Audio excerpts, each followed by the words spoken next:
My name is Lukewicko. For 5 years I was stranded on an island with one goal: survive. Now I must fulfill my father's dying wish to use the list of names he gave me. Wait, what? What? I was doing the intro. You've been watching too much Arrow, haven't you? You? Then why are you wearing that hood? It's cold. And what's with the eye makeup?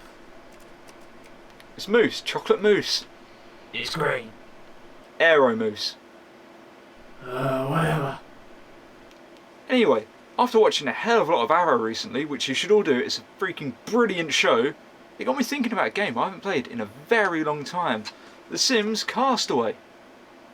So this is one that I had on PSP way back in the day, but I lost my copy of it. But I remember playing so much of it that my save eventually corrupted and I could no longer play it with that save. And I really couldn't be asked to start again, so stopped playing it. And seeing as I'm now a member of the PC Master Dick Race, I decided to get the PC Master Dick Race Edition. Although the game shares the same name as the Tom Hanks film, it's actually very different to that film indeed. The game is built off the Sims 2 engine, and because it is part of the Sims story series, it's a much more story-driven experience.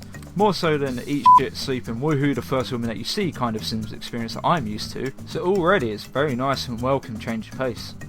I'm actually quite a big fan of the Sims games and I've been playing them ever since the first one came out. But when the Sims 2 came out, I didn't really play it all that much because I just simply didn't like it. Mainly because it wasn't much of an improvement over the first. But Sims 3 on the other hand, that game was brilliant and I still play it to this day and really enjoy it. Sims 4 though, like the second one, just didn't seem like much of an improvement, so I haven't even bought it yet. My God, you're sad. What, for playing the Sims? What? Oh, I wasn't actually paying attention to what you were saying. Just felt like saying it. F you, man. You're welcome, prick. So this is a Sims game, so I get to create my Sim. So I did. Wait, formalwear? I'm on an island, I'm not going to dinner parties. Aspiration. I'm on an island, I'm only looking for a way off the island. Turns on and turns off. For God's sake, I'm on an island. What am I going to woo? A coconut? Or a volleyball?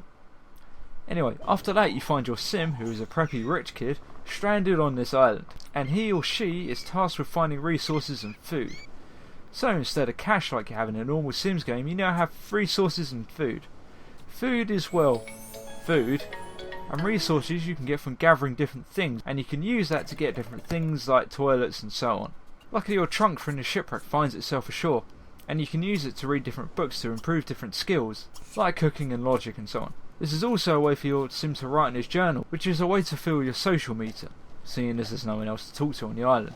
But you still have other things to worry about like bladder and hunger and that, and these work the same way as they normally do, just in a bush. With some really high quality sound effects that I'm not quite comfortable with. The first night on the island, my Sim gets raided by monkeys.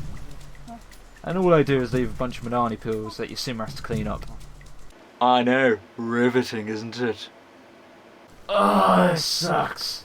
Well, it is a Sims game, what the hell were you expecting? I don't know, can't you have sex in this game? With who, the monkeys? Anything to make it more interesting. Fine, I'll skip ahead in the story a bit, you impatient prick. We eventually angle the sun god and it starts raining. Oh, wait a minute. What, you want me to skip ahead a bit? Yeah, but I think you skipped a bit much. Well then let me tell my bloody story! Fine. Remember those monkeys from earlier? Well, we eventually find their home, and they're worshipping some strange idol. So naturally my Sim tries to take it, and gets his ass kicked by the freaking monkeys. In order to get the idol, we need to befriend all the monkeys by giving them bananas, and then we can take the idol. And upon getting it back to our camp, my Sim started to go nuts. He started to call it Spordling, who eventually tells my Sim to get a job. Like I said, he went nuts. And he did get a job, as a crafter.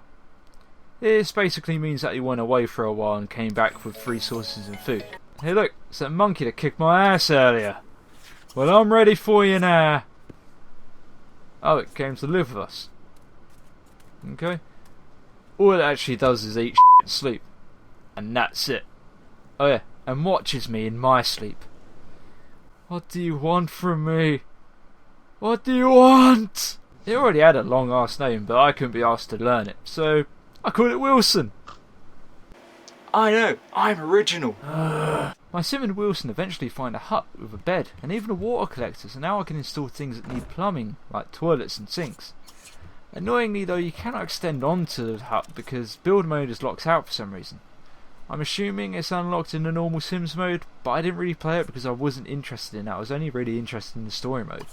I play Sims in 100 other ways. This is where I spend a few hours leveling up my Sims' various skills like cooking and logic. Did they come in handy later? Nope, it was a total waste of time. But hey, check out them apps. Oh yeah, you like that, ladies? My Sim did find other survivors from the shipwreck on the island, but they're bloody useless and I'm surprised they never actually caught fire in the traditional Sims fashion. He did find someone of use though, a professor, and he was very helpful in pointing my Sim in all the right directions to help build his raft that should eventually take him home. Like this puma! Ah. And this little girl. Wait, where did she come from? Turns out there's a village on the island, and here's me thinking that we was all alone on the island. Apart from Wilson, and the other monkeys, and the professor, and the other survivors, and the puma. Okay, maybe my Sim was never alone, but I was still surprised to see other Sims on the island. So my Sim has to make friends with all the villagers. And this took far longer than it should have, because it was unclear when they had enough approval of my Sim. There were 4 Sims to befriend, and each had a bar split up into 3 segments. And I managed to fill 2 segments of all 4 villagers, but then it would just not go any higher. But when my Sim came back the next day, he was done with that village and could move on to the next part of it. And thank God, because that was such a long and tedious process. I'm pretty sure I glitched it out anyway, so... Anyway, what's next? Ah, fuck. So on to the next part of the village. And halfway through befriending these 4 Sims, I thought to myself, this is a Sims game, and my Sim hasn't woohooed anyone yet. So I try it on with this lovely lady, and... the hell does that mean? Like I said, I didn't play a lot of The Sims 2, so there were a few things I didn't really get the meaning of and didn't understand. So I gave up on her, and eventually got to meet the village chief, who led my Sim to his hot springs and gave him a shell phone. Get it? And said he can choose from any of the villagers out on a date. Aha! You're mine now, woman! So then there was a festival and numerous unsuccessful attempts at wooing. So my Sim goes back to his hut. Alone as usual. Ha! Shut it! And we find that the other survivors have moved in, so now my Sim has little choice but to move in with the other villagers. So when does it start raining fire? Because that's the only reason I'm still here. And the fact you're literally a voice inside my head. Anyway, we're getting there. So now that my Sim is a villager, I decide to get him a new outfit. Yeah, that'll do nicely. Ugh. He's then told to go see the village shaman, but first he must get past his guards. He tells me how to get to the old village and get the bongos that the chief wants, and that is past the puma who he has to tame. Ah, this should be easy. I'm great with cats. So my Sim gets past him and gets to go to the haunted village. Can't possibly be haunted. Ah! Okay, maybe it is, but my Sim doesn't seem to care about all the ghosts. So he gets the bongos and presents them to the chief, and then there's another party. And this time my Sim must pass several tests to see if he's worthy of the snoo, like burning coals, volcanic water, and the hardest of all, the limbo. Turns out she didn't like the idea of my Sim leaving the island and going back home, and she runs away in tears. Women. Oh, tell me about it. Going after her, we discover that she is sick with a deadly curse, and then it starts raining fire. Finally! Yeah, finally. And this is where the plot starts to get a little bit weird, so bear with me through this. My Sim must travel to a nearby volcano to get a magical staff that holds the key to stopping the curse. I know you can mistake this for Lost at this point.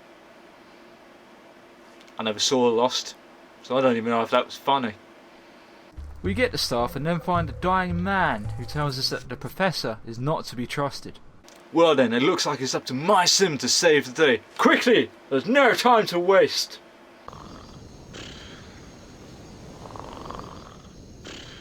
We find a professor at a temple saying the cure for the curse is inside and that we need the staff to gain access. Hoping for some snoo, my Sim opens the door.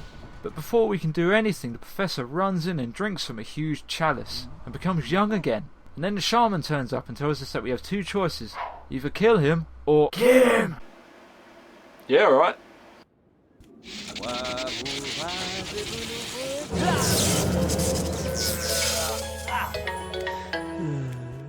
So now we can finally return to the village and finally get some snoo. So there we have it. That was the Sims Castaway stories, and it was actually a lot better than I was expecting, but not as good as I remember. But let's face it, that was a completely different game altogether, because this is the PC Master Dick Race edition. So yeah, and if you're a fan of the Sims games, I definitely recommend checking it out, because it's a lot different from the normal. So it is a very pleasant surprise indeed. Right.